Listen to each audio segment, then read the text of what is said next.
the beginning of the 2005 breeding season, I decided to try and make a DVD about breeding Crossbills. Over the last season I've captured as much film as I could on the breeding pairs, a little bit about hybrids. I've been breeding Crossbills for 20 odd years. I've bred 44 one year off 6 pair, but that was an exceptional year. Most years I'm 20, 30. This year I bred 24, which I would consider poor because I had a good start, but I seem to lose a few young ones later on. I don't keep any secrets. People have come here, I've shown what I do, and what I do seems to be quite successful for me. Most people that go away and try to emulate it do seem to have some success. I'd consider them as easy to breed as greenfinches. Like I said, I didn't breed a great lot this year, but I did breed a Crossbill bullfinch, which turned out to be a yellow cock, so hopefully will be seen on the show bench later this year, although at the moment there is a ban on with bird flu. The footage on the film may be a bit patchy, but you get the general drift of it, and the filming actually isn't too bad.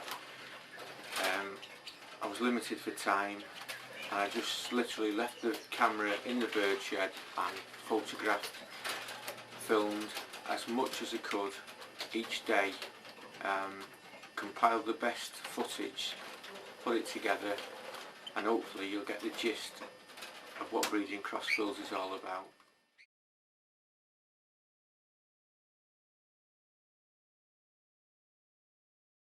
Crossbills are prone to mite getting under the scales on the legs. Twice a year I treat my birds with this benzyl benzoate obtainable from most chemists. It's not expensive, but the birds need doing at least twice a year. This is the reason that rings have to be cut from Crossbills. It's not that they've got big legs like some people think, it's the fact that people don't look after the birds' feet and legs. They must be treated with this before breeding season and at the end of the breeding season. Young ones don't need to be treated until they're paired the following season. This is a Scottish cock Crossbill. I'm going to show you how to do its feet with benzyl benzoate. Dab some on your finger, put it onto the leg, make sure you don't get any at all into the eyes. The bird's eyes will suffer if you get this into the eyes, and make sure when you've treated birds that you wash your hands and don't get any into your eyes, because it will not be nice. Try not to get too much onto the feathers. Keep it round that knuckle, underneath the ring, and work it right in. This is best done just before the birds go to roost. They'll go up to roost rather than bathe. And there we have it. This cock is a cock that I obtained back from a friend that had it years ago. He's only 3 years old, but as you can see, his feet are quite crusty. He's obviously not been treated very well regarding his feet. I did him last year before the breeding season. I bred off him okay, but his feet were in a terrible mess. Look at that. That's after he's been treated. He's obviously due for another one now, but his feet would have been perfect only for the fact he wasn't done twice yearly. Let's get him done. Same method.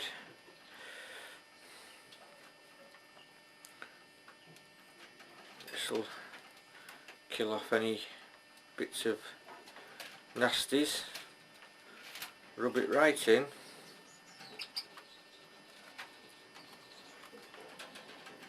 Again, make sure you don't get any in the bird's eyes or yours.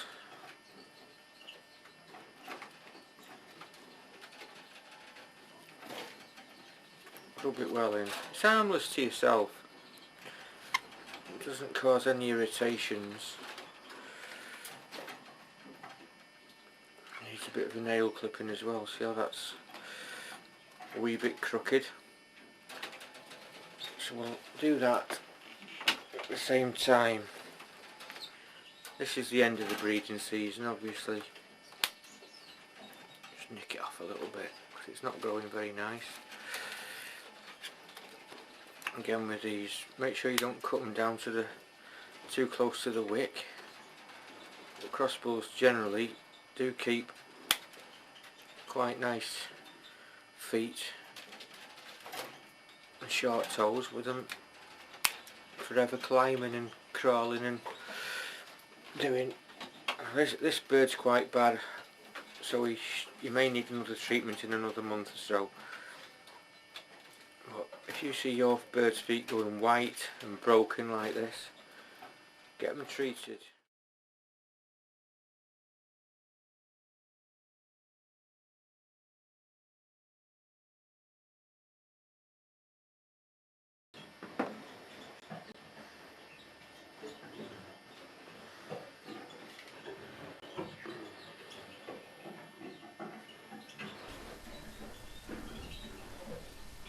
I like to use hazel perches.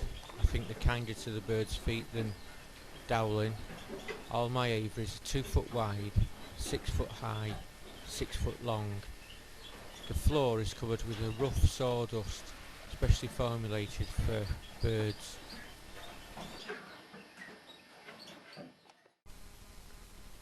Put nesting cover in, preferably pine branches. Provide at least 2 nest sites per aviary. Put pairs in the aviaries. I always put the hens in a couple of days before the cocks.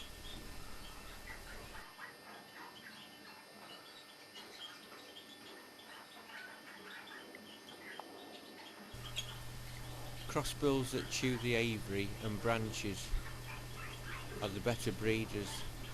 Lazy birds that don't chew don't breed very well. Ones like this fella that are chewing bits of wood, bits of branches, are much better breeders.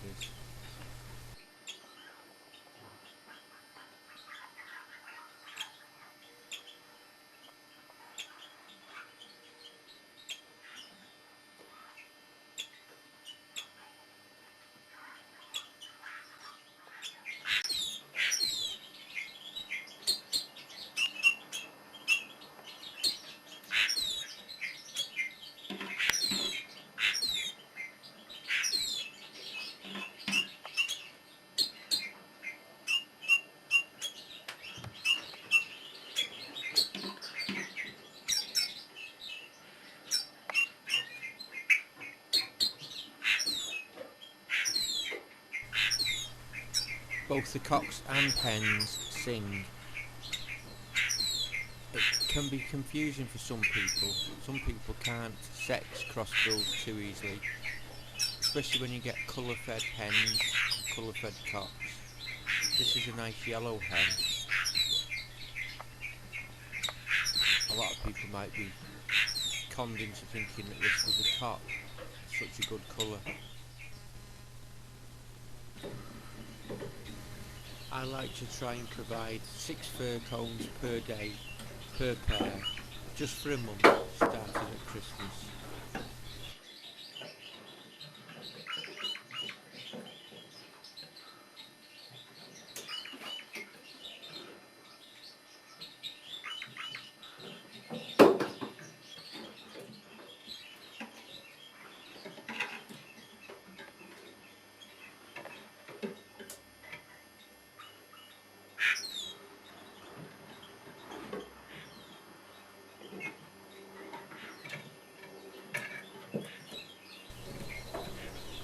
Crossbills use their unique beak to open the fur cones. The beak sprises the fur cone open and the tongue extracts the seed.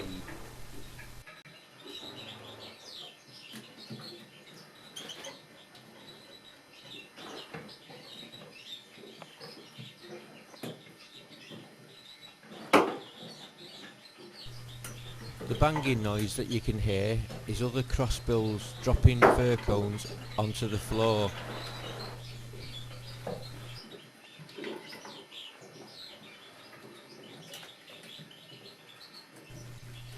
Although the seed mix is a fatty mix, the crossbills don't get fat. After Christmas, they'll start flying across the aviary harder than they need to do, beating the wings twice as fast as they have to, burning off anything that they're carrying so that they're in peak condition by February. Start to give nesting material, small birch twigs, damp dead grass and coconut fibre.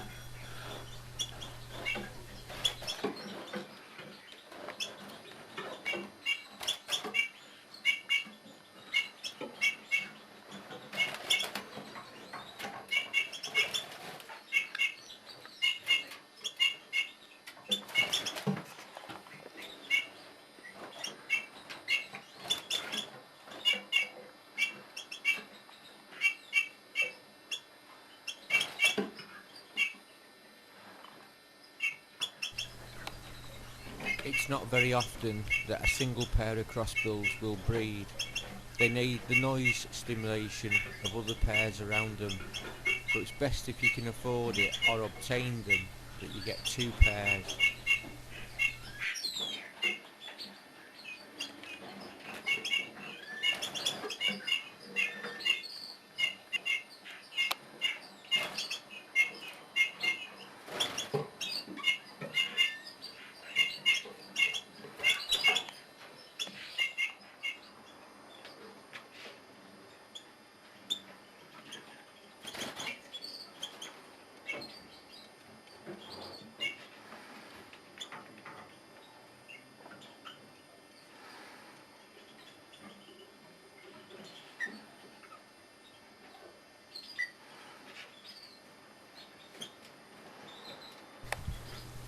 Cocks very often select the nest site.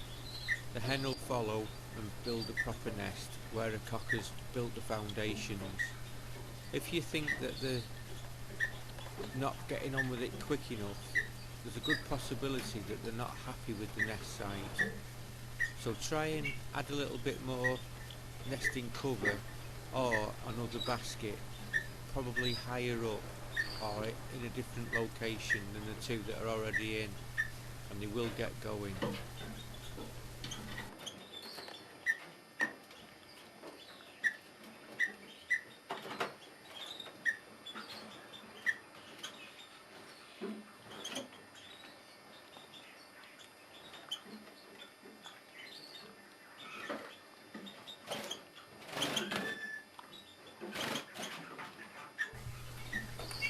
Parrot crossbills tend to go for lighter material than Scottish crossbills. In the wild, you build the lining of the nest out of fireweed or rose bay willow herb, which is a light colour, and that's probably why you go for this lighter stuff.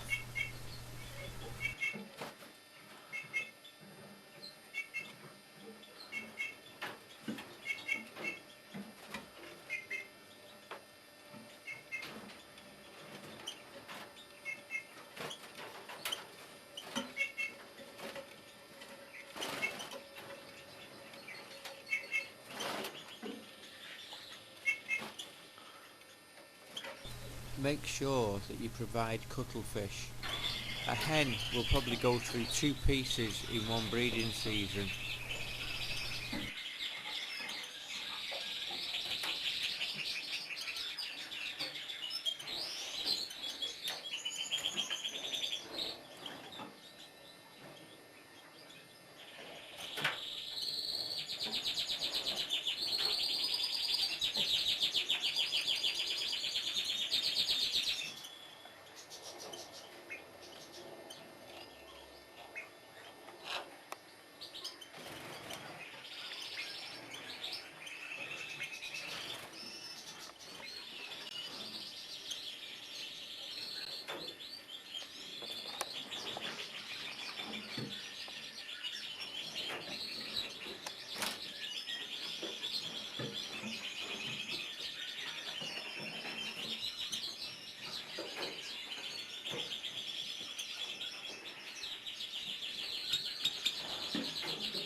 try and ignore the canaries singing. Unfortunately, the canary shed joins onto the end of the aviaries.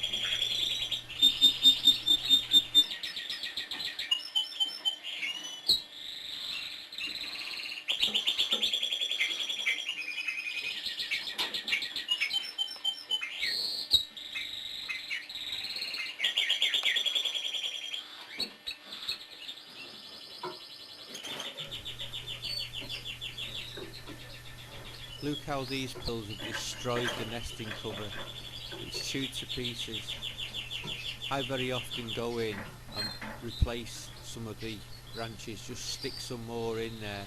The hen won't bother, she'll come off the nest while you're in the aviary, but she'll go back on again.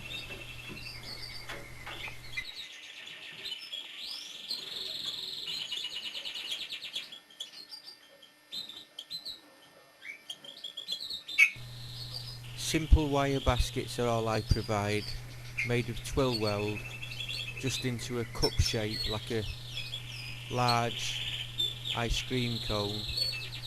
Any sharp edges are trimmed off and a handful of small birch twigs put into the bottom, and they'll just build on top.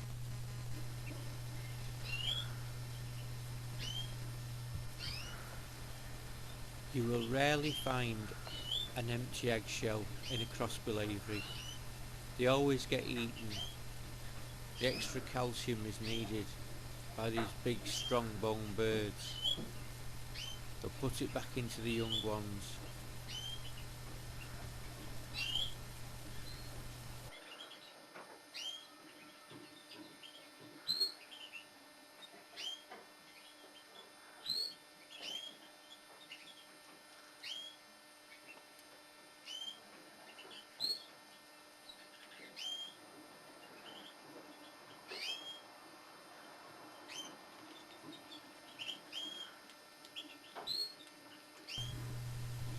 The beak looks clumsy, but when you see them actually feeding tiny little chicks or removing plastic split rings, it makes you appreciate how good they are with that precision instrument.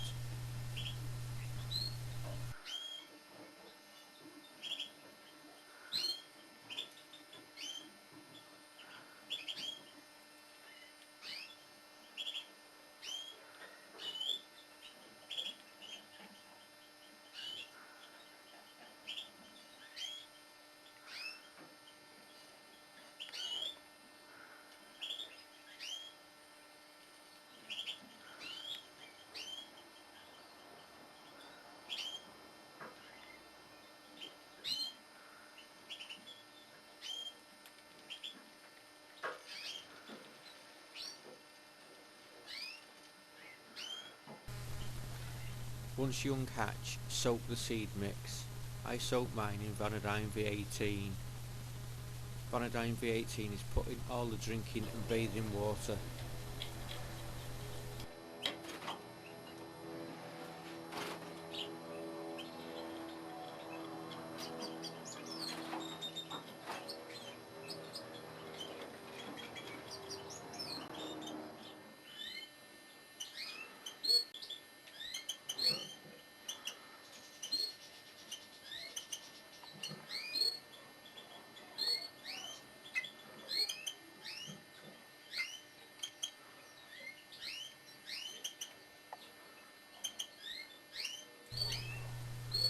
This nest actually contains my favourite youngster from this breeding season.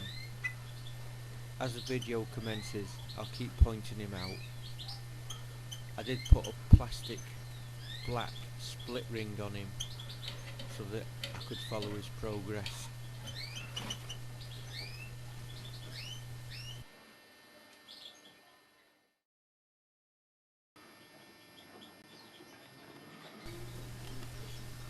Crossbills are the best feeders going. Young crossbills should always have food in the crops. If the parents are looking after them right, they'll have food in the crops. Once you get them to the week-old stage where they've been rung, you rarely lose a youngster.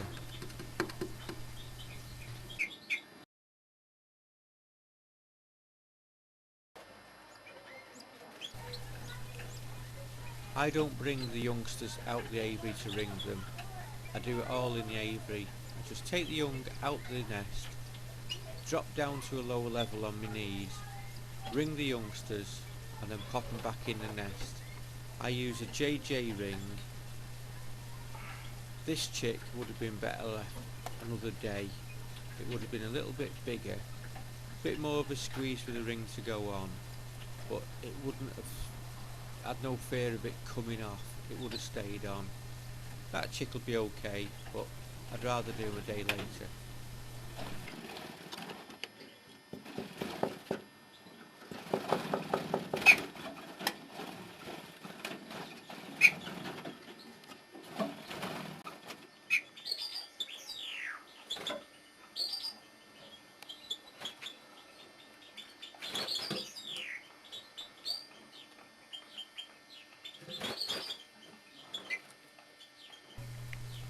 I'll snap that branch off and then I can get some better footage. It won't be in the way of the filming. It won't disturb the birds. Basically you can get away with murder with these crossbills.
When young leave the nest, put a branch on the floor. They can climb on it and roost on it out the way. And make sure that the water pots aren't too big and too deep. Put stones in it in case they go in it. This year I lost 2 cracking chicks. You wouldn't have believed the small amount of water that they drowned in.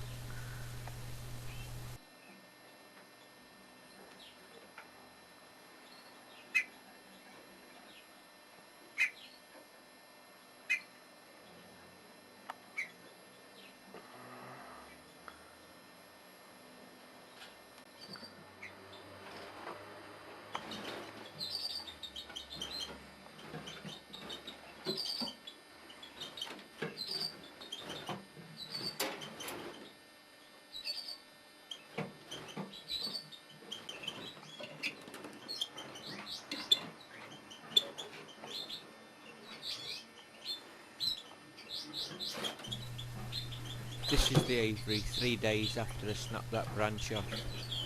I've also introduced another nesting site so that the hen can choose 1 or 2 different places to nest. This is going to be a second nest. That's the first round chicks.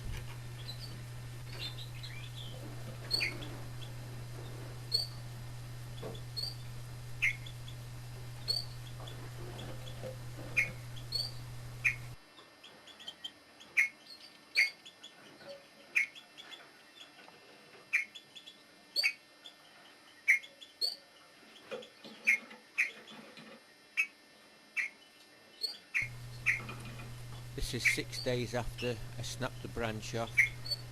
They're approximately 18-20 days old now. You can see how quickly they grow.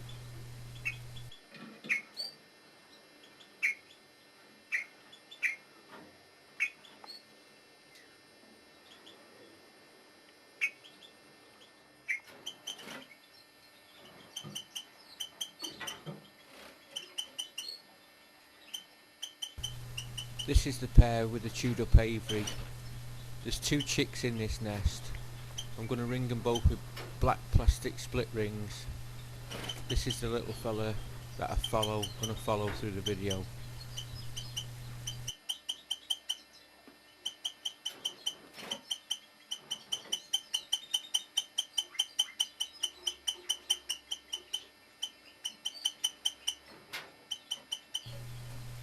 This is the aviary that's been decimated by this pair of parrot crossbills. The two young are still in the nest, but the hen's ready to go. So I'm going to introduce another nest site and use a wicker basket. Hopefully she'll go straight in and won't chew it to pieces.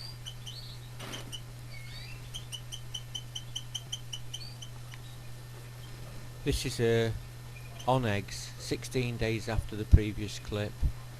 The cock's taking care of the two young, which have now left the nest.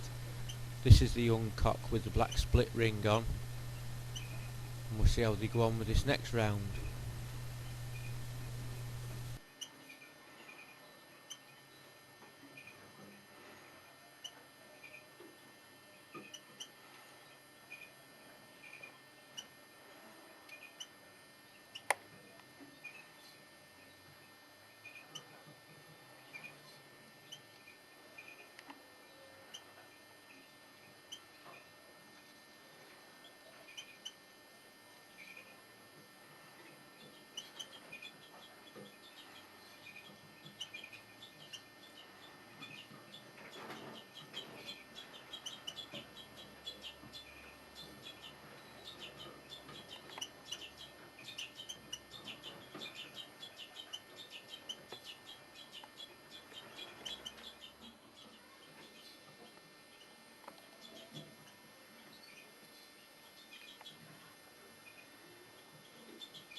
This parrot cock was late bred from last year. He was a July hatched and he didn't fill an egg in the first round, but luckily I did get 2 rounds off him after that.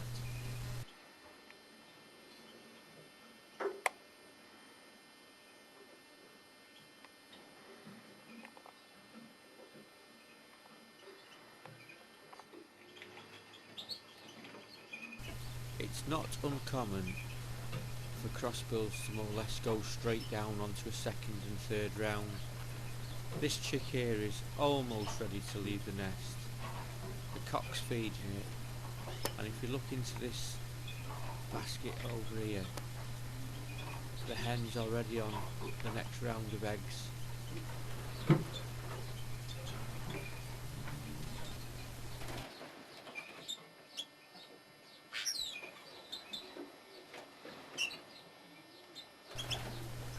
These young have left the nest, 3 little youngsters, and I haven't provided a perch floor level for these, but I will do, and then they can get up somewhere to roost.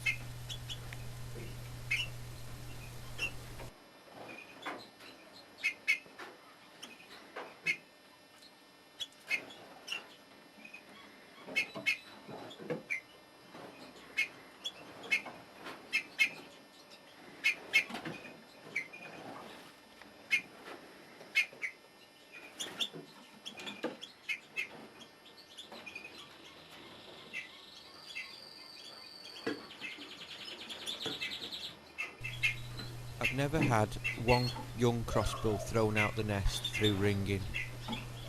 The only one I ever lost was a greenfinch crossbill that was being reared under a canary crossbill pair, and I'm convinced it was the canary cock that threw it out, not the crossbill hen. I bred off that crossbill hen with crossbill cock after that, and I never got one single chick thrown out. It was definitely the canary.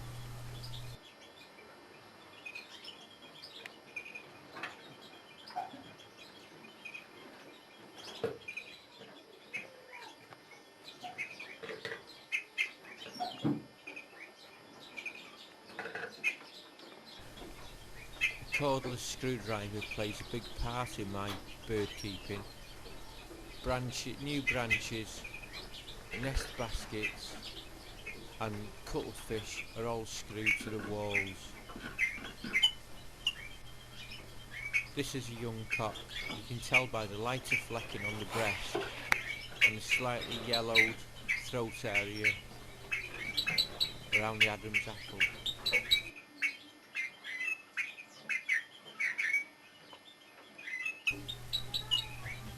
The type of aviaries that I use, where they're boxed in and can't actually see out, the birds don't get disturbed at all. I've got a busy shop one side of me, and I've got 9 children in the house next door to me on the other side. The noise some days, it's like a school playground, but it does not bother these birds.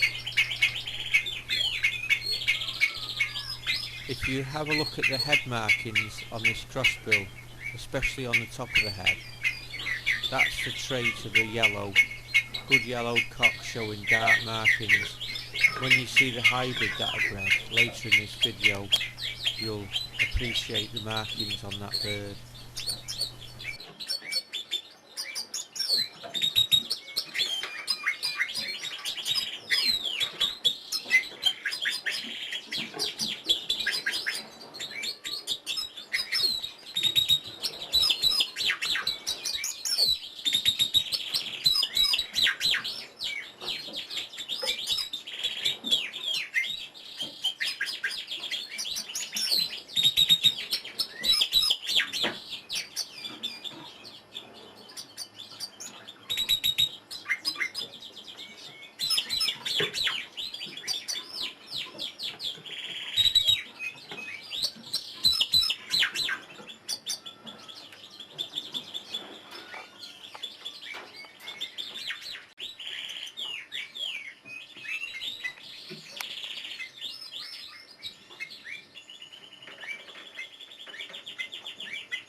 Persistently raining, it does not bother the birds because 3 inches above the wire roof there's a perspex translucent sheeting that stops all the weather from entering but allows the heat to escape.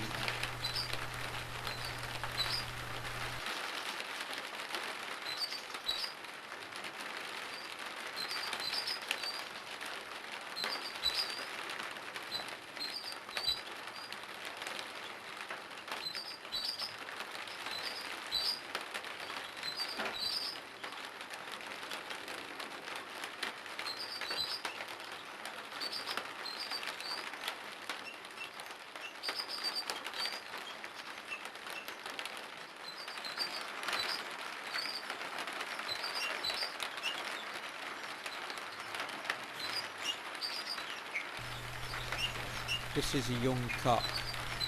You can see the yellow in his throat. It's difficult sometimes to colour feed the adult cocks when they're still feeding youngsters themselves. I don't like to have the hens colour fed too much. In fact, I don't like the hens colour fed at all, and that's why I like this cock. He's a little bit patchy. He's not going to be shown anyway, but I'd rather have him red. But I didn't catch him quite in time.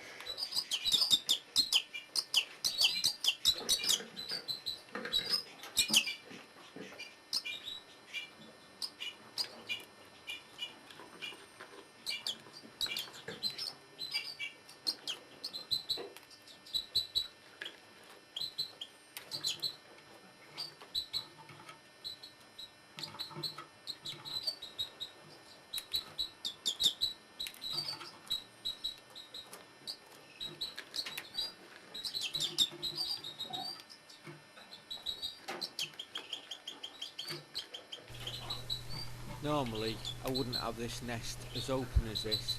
I would have jammed a few more branches around it to stop the young from the previous nest coming across those newborn chicks, because it's not uncommon for those 6-week-old, 5-6-week-old young to lift those babies out the nest and you find them dead on the floor. And it's only through playfulness, not malicious. In fact, if they're left in there for longer, they do sometimes feed the younger brothers and sisters.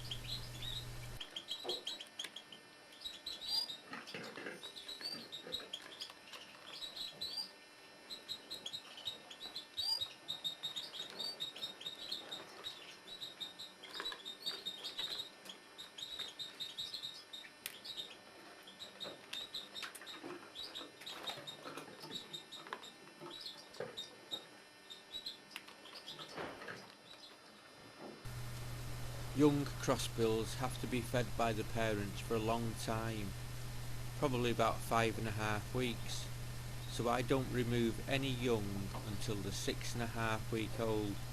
I don't wait till see them feeding themselves, I just do it by the calendar, and it seems to work okay for me.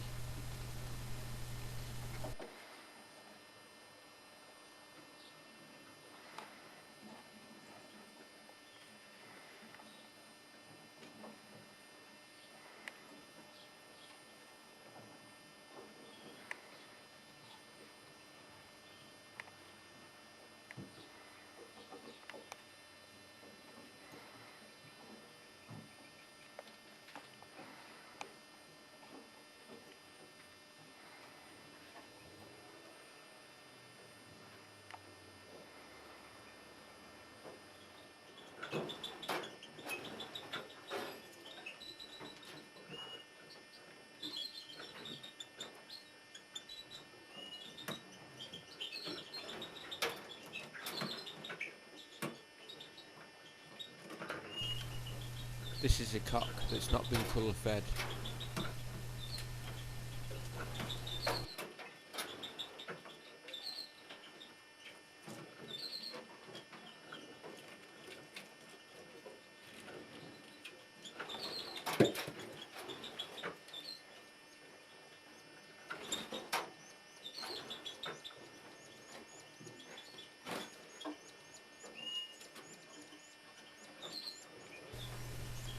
This is actually the cock that I showed you at the beginning of the video with the bad feet because of the mite problem.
We're into the month of June now. It's actually the 26th of June when this clip was taken.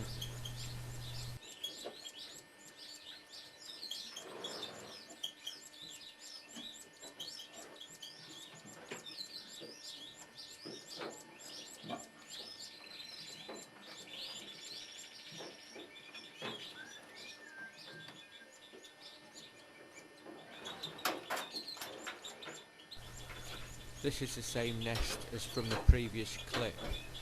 As you can see, one of the 3 chicks was found dead in the bottom of the nest, flattened. Why it died, I haven't got a clue. But I go into my aviaries every day probably, sometimes twice a day, sometimes I don't go in for 2 days, but I don't bother at all. I go in I lift ends off the nest, I muck about with them. They get used to it and I don't have a problem with it, and the birds don't appear to have a problem with it.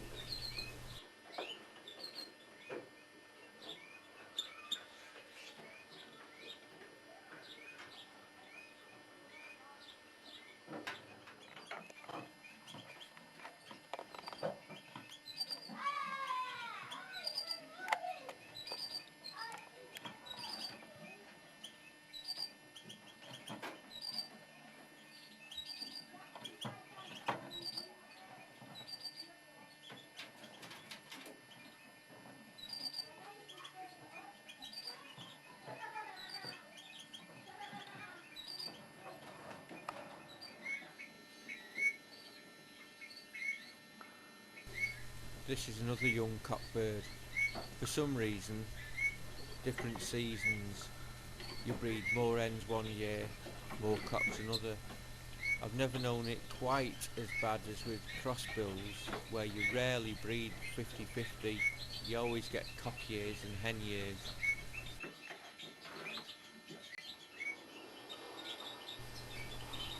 We're into July now, and I've started to split most of the young off from the parents. I've started to put plastic split rings on them, then I can identify each individual bird. This is a young parrot cock.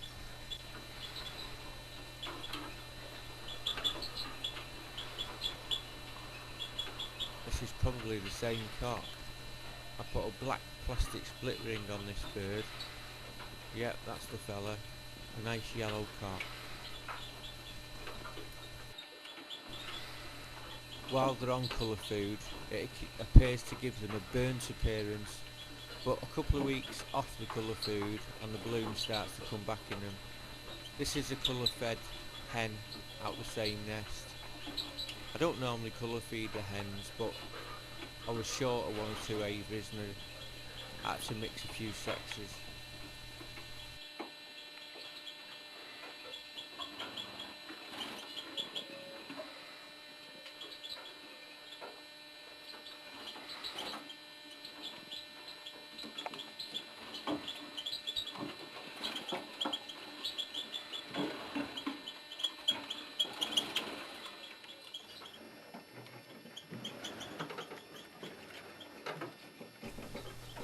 This is a parrot crossbill cock that wasn't colour fed last year.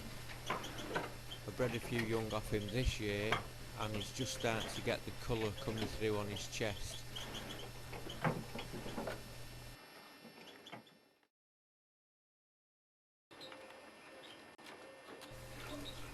This is father, son and daughter chewing part of my aviaries up. I like to see them chewing the aviaries. I can soon replace a little bit of wood. I'd rather have them chewing and keeping the beaks nice and short and staying fit than being the opposite.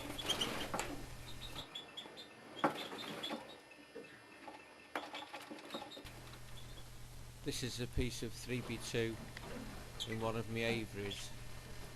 This is after one season. These birds have only been in these aviaries for 6-7 months.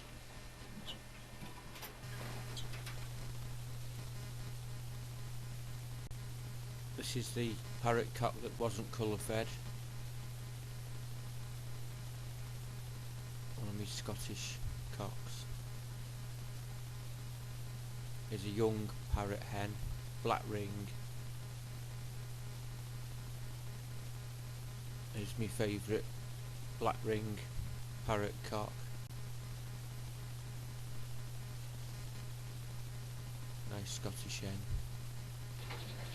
Crossbill cock to go with a Siberian bullfinch hen. She's a young hen that I bred this year.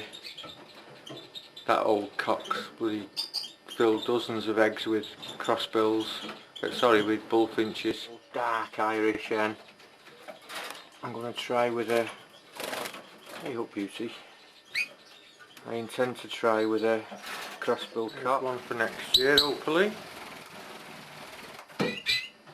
Red poll crossbill. I never attempted this before, so we'll give it a go.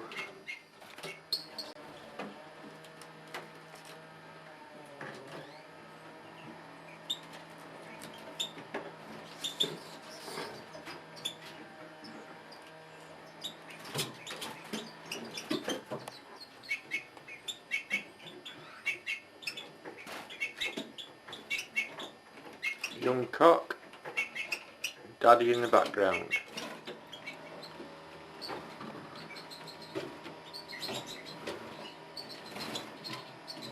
This is October.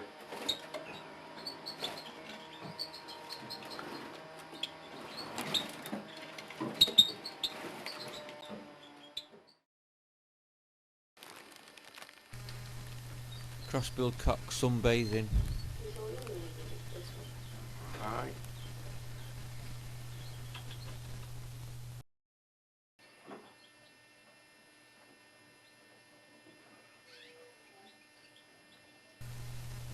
Here's a crossbill hen catching the sun.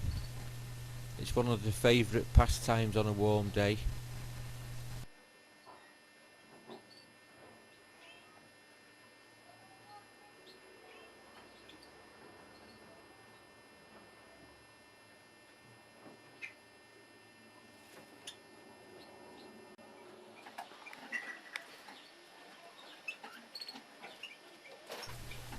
This is a little Gloucester hen feeding me crossbill bullfinch youngster.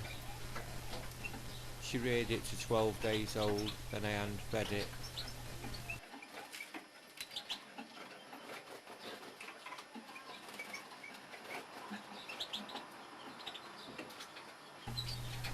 This youngster's only 5 or 6 days old here, but by the time it was 12 days old, it was nearly taking her head off when she was feeding it, so I had to decide what I was going to do.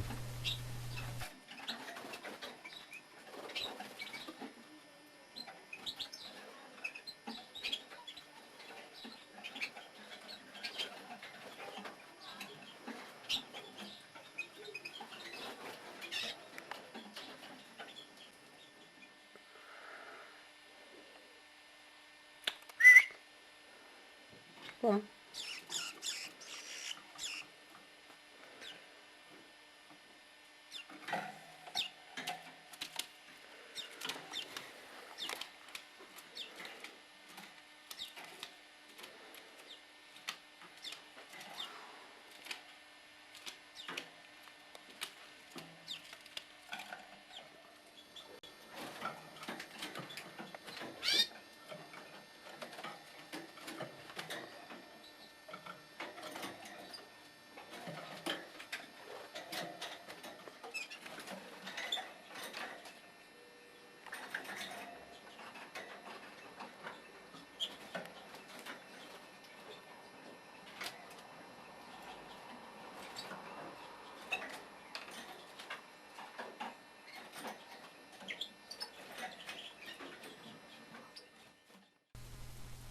Believe it or not, this crossbill bullfinch was bred in an aviary next to my molting goshawk, Callie.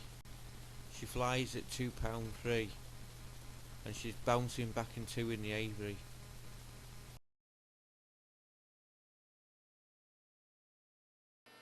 I hope you found the video informative. I certainly enjoyed making it, and it's given me some good footage to look back on in years to come. One thing I didn't touch upon was the registration.